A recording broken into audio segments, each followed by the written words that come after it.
How did the guys kind of respond after that? Because typically you've been right there in every game, and that one kind of slipped away at the end. I know you said you had a foul, but Yeah. emotionally, how were they? You know what? I compared this to being like Ali Frazier around 15. You know what I mean? After that game, we looked like a beaten team. We did. We mentally and physically drained. And I think this week off, I'm just going to be honest with you. This week off came at a great time, a really good time. I wish it came after Wisconsin. That would have been a perfect time. And then to play that game again, I think we would have been a little bit fresher mentally, physically. I tried to give them different things Thursday and Friday leading up to the game, because when you're so close so many times, it starts to wear on you. It starts to wear on your psyche, and it just affects you. And I think that's what we saw a little bit the last 6 minutes of the second half of Northwestern. So gave them 2 days off, reboot, reset, refresh. Everybody needs it. And then we've had some really healthy practices the last 2 days. I had James Franklin come in and speak to the team yesterday. He was just as good as you could imagine. We had a spirited day yesterday, and we're having a healthy competition. There's only one spot really secure right now.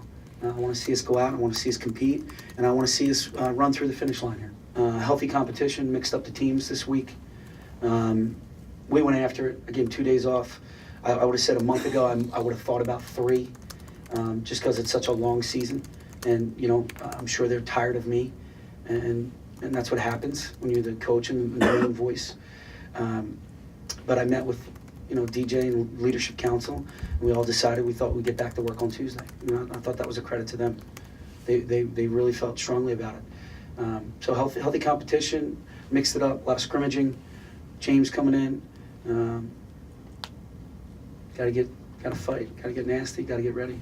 Last week we did dodgeball, which was a lot of fun. A lot of good dodgeball players on this team. A lot of good dodgeball players. No Vince Vaughn's, but some good dodgeball players.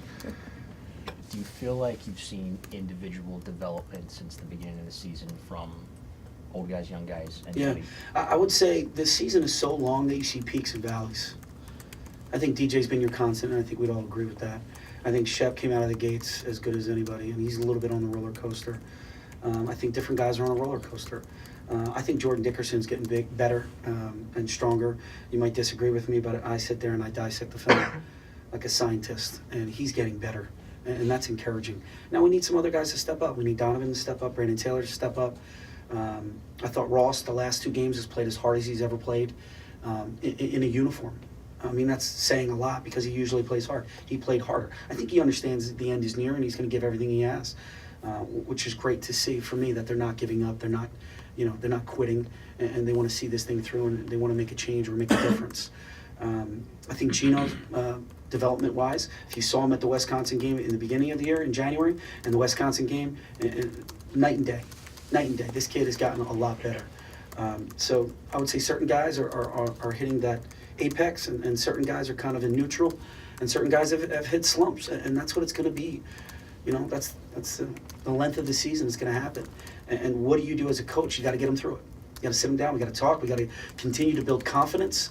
I know everybody's mad. We took so many threes the other day, but we're losing. You got to shoot threes. So you're going to get back in the game, especially when they're packing it in. But we also got to give them the confidence to take those shots. And I think some guys missed a couple shots, and now they're questioning, should I shoot this? And when I tell them, yes, shoot it again, because it's a wide open shot, and we'll go rebound, which we did. It's just the ebb and flow of the season. It's unfortunate it's hitting us now, because usually our teams finish really strong. They finish really strong. And you guys have said this, 10 games, so close. So every game, those games that we're all in, I think it's 10, 1 possession, 2 possession games, that wears on you. It wears on you, especially after 4 years. It wears on you, and it wears on these kids. And it's my job to continue to be creative and innovative and positive and push through. And that's what we're doing. So Saturday is going to be the Coaches vs. Cancer game. What does it mean to you and the rest of the guys playing for a cause like that? Look, we're going through it right now. We have Mitch Stover, our equipment manager, for years and years and years. Well before I was here, he was here. And he's battling and he's fighting right now. Kathy Drysdale's battling and she's fighting right now. I lost my brother last year to cancer. So it means a lot to us. Obviously DJ lost his mom. A lot of our staff members have lost family members. So this is just not a surface type thing. This is deep. This has roots. It's inside of us to want to be a part of making a difference and raising awareness and raising funds and trying to help in any way we can. The people that are battling it currently, the people that are surviving it, the caretakers and the caregivers, let them know that we're going to be there for them. And it's just not something that we're going to do for social media or our TV show or the Big Ten Network. It's something that we really believe in.